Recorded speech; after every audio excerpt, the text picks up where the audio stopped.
नाम के गांव में एक चुड़ैल अपने 2 बच्चों के साथ रहती थी। चुड़ैल बहुत ही सीधी सादी और शरीफ। एक दिन चुड़ैल का बेटा रिंकू चुड़ैल से बोलता है, माँ मैं घर में बैठकर बोर हो जाता हूँ, कोई हमारे साथ खेलता क्यों नहीं है। तब चुड़ैल जोर जोर से हंसने लगता और कहती है, बेटा क्योंकि हम लोग चुड़ैल हैं, लोग हमसे डरते हैं, इसीलिए कोई भी हमारे साथ रहना पसंद नहीं करता। चुड़ैल की बात सुनकर चुड़ैल की बेटी रानी बोलती है, माँ लेकिन इसमें हम दोनों की क्या गलती है। मैं रोज देखती हूँ पड़ोस में रहने वाली सारी लड़कियाँ रोज स्कूल जाती हैं, पढ़ती हैं, लेकिन हम वो सब कुछ नहीं कर पाते हैं। रानी की बात सुनकर चुड़ैल बोलती है, बेटी तुम्हारी बात तो सही है, लेकिन अभी तुम्हारे इस बात का मेरे पास कोई जवाब नहीं है। जब तुम बड़े हो जाओगे तो तुम्हें तुम्हारी बातों का जवाब मिल जाएगा। चलो अब सो जाओ। फिर चुड़ैल रानी और रिंकू को सुला देती है और बैठे बैठे सोचती है कि अब भला मैं इन दोनों को कैसे समझाऊं कि लोग इनसे बात क्यों नहीं करते। भगवान करे इन दोनों को ये बातें जल्दी समझ आ जाए कि ये लोग आम इंसान नहीं बल्कि चुड़ैल हैं। अगली सुबह चुड़ैल उठती है और रानी और रिंकू से कहती है, बेटा मैं खाने की तलाश में जा रही हूँ, तुम दोनों घर पर ही रहना, कहीं इधर उधर मत जाना। फिर चुड़ैल रानी और रिंकू को समझाकर वहाँ से निकल जाती है। चुड़ैल के जाने के बाद रानी रिंकू से कहती है, रिंकू माँ तो अब यहाँ से चली गई है, हम दोनों अब यहाँ अकेले हैं। मैं तो कहती हूँ रिंकू एक बार स्कूल चलते हैं और अंदर से देखते हैं। रानी की बात सुनकर रिंकू डरते हुए बोलता है,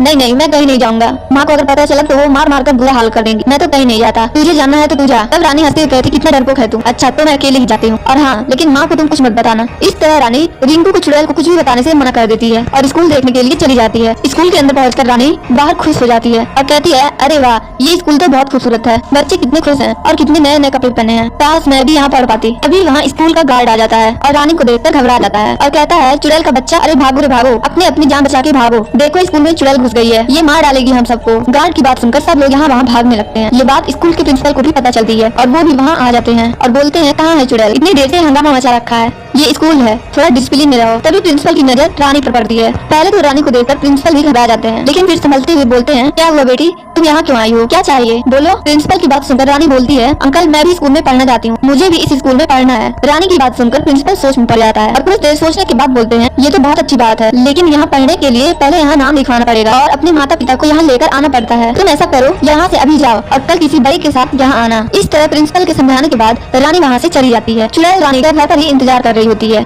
जैसे ही रानी घर पहुँचती है, चुड़ैल रानी से कहती है, कहाँ गई थी, पता है तेरे चक्कर में मैं कब से परेशान हो रही थी, कोई अकल है तुझे। अपनी माँ को यूँ गुस्से में देख रानी हंसने लगती है और बोलती है, मेरी भोली माँ, मेरी कितनी चिंता करती हो, अरे मुझे कुछ नहीं होगा, अब मैं बड़ी हो रही हूँ। फिर रानी स्कूल में हुई सारी घटना चुड़ैल को बता देती है और चुड़ैल से कहती है, माँ स्कूल के प्रिंसिपल मान गए हैं, अब मैं भी पढ़ पाऊंगी, बस आप एक बार चलो स्कूल में मेरा दाखिला दिलाने के लिए। रानी को यूँ खुश देखकर चुड़ैल भी रानी के साथ स्कूल जाने के लिए तैयार हो जाती है। अगली सुबह चुड़ैल रानी को स्कूल में लेकर पहुँचती है। प्रिंसिपल चुड़ैल को देखकर घबरा जाते हैं और कहता है, चुड़ैल जी देखो ये बच्ची स्कूल में नहीं पढ़ सकती, मैंने इसका दिल रखने के लिए कल बोल दिया था, लेकिन आप समझती है ना चुड़ैल और इंसानों में कितना फर्क होता है। प्रिंसिपल की बात सुनकर चुड़ैल बोलती है, प्रिंसिपल जी मेरी रानी बहुत ही अच्छी बच्ची है, हम भले ही चुड़ैल हैं, लेकिन हमने कभी भी किसी भी इंसान को परेशान नहीं किया, ना ही किसी की जान ली है, आप इसे पढ़ने का एक मौका दो, मेरी बच्ची पढ़ना चाहती है। चुड़ैल कैसे बोलने पर प्रिंसिपल को भी दया आ जाती है और बोलता है, देखो चुड़ैल जी मैं आपकी बात मानकर रानी को स्कूल में दाखिला तो दे दूंगा, लेकिन बच्चे इसके साथ कैसा व्यवहार करेंगे ये मैं नहीं जानता। प्रिंसिपल की बात सुनकर चुड़ैल खुश हो जाती है और हंसते हुए बोलती है, प्रिंसिपल जी आप उसकी चिंता मत करें, मेरी बेटी बहुत ही समझदार है, वो कभी भी ऐसा काम नहीं करेगी जिससे आपको समस्या हो। फिर चुड़ैल और रानी खुशी खुशी वहाँ से चले जाते हैं। अगली सुबह रानी स्कूल के ड्रेस में चुड़ैल के सामने आती है। चुड़ैल रानी को देखकर बहुत खुश हो जाती है और कहती है, वाह मेरी बेटी तो बिल्कुल राजकुमारी लग रही है, खूब पढ़ो बेटी। फिर रानी स्कूल चली जाती है।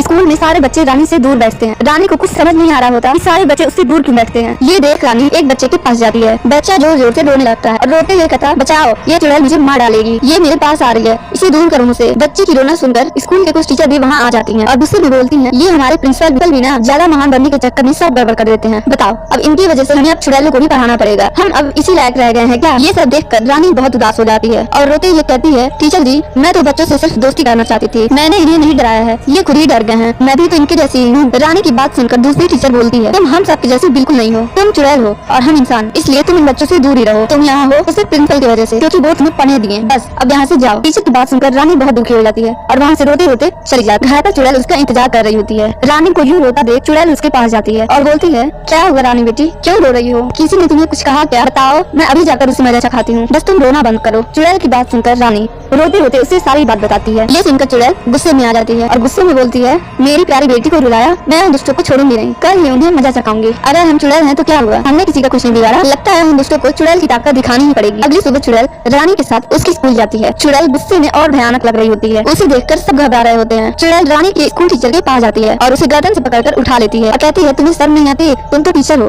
तुम्हें तो बच्चों को अच्छी शिक्षा देनी चाहिए, लेकिन तुम लोग ही उनका अपमान करने लगते हो। मैं तुम्हें नहीं छोड़ूंगी। तब तक वहाँ स्कूल के प्रिंसिपल आ जाते हैं और चुड़ैल को बोलते हैं नहीं रुक जाइए चुड़ैल जी, अगर कोई गलत है तो आपको भी गलत नहीं करना चाहिए। मैं टीचर की जगह आपसे माफी मांगता हूँ, इन्हें छोड़ दीजिए। प्रिंसिपल के कहने पर चुड़ैल टीचर को छोड़ देती है, लेकिन तभी स्कूल के कमरे में आग लग जाती है और वहाँ बहुत से बच्चे फंस जाते हैं। तब प्रिंसिपल कहता है अरे कोई उन बच्चों को बचाओ, वो बच्चे मर जाएंगे। ये सब देख रानी क्लासरूम के अंदर घुस जाती है और अपनी चुड़ैल की शक्तियों से सब बच्चों को बचा लेती है। सारे बच्चे रानी को घेर लेते हैं और उसका धन्यवाद करने लगते हैं। तब रानी कहती मुझे धन्यवाद क्यों कर रहे हो, मैं तो तुम्हारी दोस्त हूँ और तुम्हारी जान बचाना मेरा फर्ज है। सारे बच्चे रानी को अपना दोस्त बना लेते हैं। ये देख रानी की टीचर चुड़ैल के पास जाती है और रोते हुए बोलती है मुझे माफ कर दो चुड़ैल जी, मैं गलत थी। बच्चा बच्चा ये होता है, वो किसी का भी हो, आगे से रानी हमारी भी बेटी है। तब चुड़ैल हंसते हुए कहती यही तो मैं सुनना चाहती थी, मेरी रानी है ही इतना प्यारी, अब मैं चलती हूँ, ये स्कूल टाइम है। ऐसा कहकर चुड़ैल वहाँ से चली